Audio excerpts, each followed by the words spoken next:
Un journaliste américain est décédé. C'est le premier journaliste étranger tué en Ukraine depuis le début de l'invasion russe. Brent Renault, 50 ans, il a été touché mortellement par balle. L'un de ses collègues a également été blessé par un tir d'arme à feu. L'origine de ces tirs, en revanche, reste pour l'heure inconnue.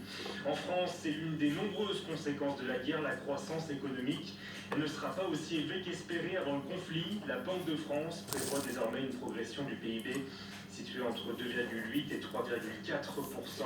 Et par ailleurs, l'inflation sera aussi plus élevée que prévu cette année, 3,7%, à la place d'une première estimation à 2,5% avant la guerre qui a notamment fait flamber les cours des matières premières. Pas de masque à l'école demain, les magasins ou encore les entreprises sont concernés. Nouvel allègement des restrictions anti-Covid. Le pass vaccinal est lui aussi levé. Le masque reste toutefois obligatoire dans les transports et les établissements de santé. Des mesures sanitaires allégées alors que l'épidémie connaît